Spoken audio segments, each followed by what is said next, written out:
Hello! മഴ തോരും മുമ്പേ പുത്തൻ പ്രൊമോ വിശേഷങ്ങളിലേക്ക് എല്ലാ കൂട്ടുകാർക്കും സ്വാഗതം. അങ്ങനെ നമ്മുടെ പുതിയ പ്രൊമോയിലുണ്ടല്ലോ നമ്മുടെ വൈജയന്തി തിരികെ വീട്ടിലേക്ക് എത്തുകയാട്ടോ. അപ്പോൾ അവിടെ നമ്മുടെ അലീന ഉണ്ടല്ലോ. അലീനയെ കണ്ടപാടെ വീണ്ടും നമ്മുടെ വൈജയന്തി ഇങ്ങനെ അലീനയോട് ദേഷ്യപ്പെടാൻ തുടങ്ങി. നീ വന്നപ്പോൾ തുടങ്ങിയ പ്രശ്നമാണെന്നൊക്കെ പറഞ്ഞ് അലീനയോട് പ്രശ്നം ഉണ്ടാക്കാൻ തുടങ്ങുന്നുണ്ട്. പിന്നെ രോഹിത്ത് വന്ന് അലീനയുടെ മെക്കിട്ട് കയറുന്നുണ്ട്.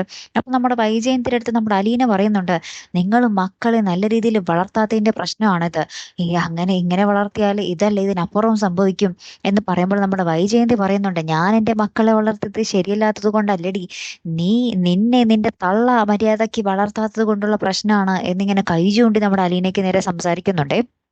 അപ്പുറത്തെ മുത്തശ്ശി ഇതെല്ലാം കേട്ടിട്ട് ഇങ്ങനെ നമ്മുടെ അലീനയോട് പറയുന്നുണ്ട്, ഈ വീടിപ്പോ ഒരു ഭ്രാന്താലയം പോലെയായി, എല്ലാ സമാധാനവും നഷ്ടപ്പെട്ടു. വൈജ ഒരാള് മാത്രം വിചാരിച്ചാലേ ഇനി ഈ വീട് ശരിയാവത്തുള്ളൂ എന്ന് പറയുക കേട്ടോ. അപ്പുറത്ത് നമ്മുടെ ബാലചന്ദ്രൻ്റെ അടുത്ത് ഡോക്ടർ വന്നിട്ട് ഇങ്ങനെ സൂക്ഷിക്കണം, ഏത് സമയവും നിങ്ങൾക്ക് വീണ്ടും അറ്റാക്ക് വരാൻ സാധ്യതയുണ്ട്, അപ്പം നിങ്ങൾ എല്ലാ നേരവും സൂക്ഷിച്ച് വേണം മുന്നേറാൻ എന്നൊക്കെ ഇങ്ങനെ പറയുന്നുണ്ട്. രംഗങ്ങൾ തന്നെയാട്ടോ കൂട്ടുകാരെ ഏറ്റവും ഒടുവിൽ നമുക്ക് കാണുവാൻ സാധിക്കുന്നത്. പിന്നീടുണ്ടല്ലോ ഏറ്റവും ലാസ്റ്റ് നമ്മുടെ വൈജയന്തി മുറിയിൽ വന്ന് കയറുമ്പോൾ നമ്മുടെ ബാലചന്ദ്രന്റെ ഷെൽഫിൽ നിന്നും ആ തോക്ക് കിട്ടുക കേട്ടോ. ആ തോക്ക് ഇങ്ങനെ എടുത്തിങ്ങനെ പിടിച്ച് ഭയങ്കര പേടിച്ച് നിൽക്കുന്ന ഒരു രംഗങ്ങളിലാട്ടോ കൂട്ടുകാരെ പ്രൊമോ അവസാനിക്കുന്നത്. കാത്തിരുന്നതിന്റെ കാരണം അടുത്തൊരു വീഡിയോയുമായി വരുന്നത് വരയ്ക്കും ഗുഡ് ബൈ.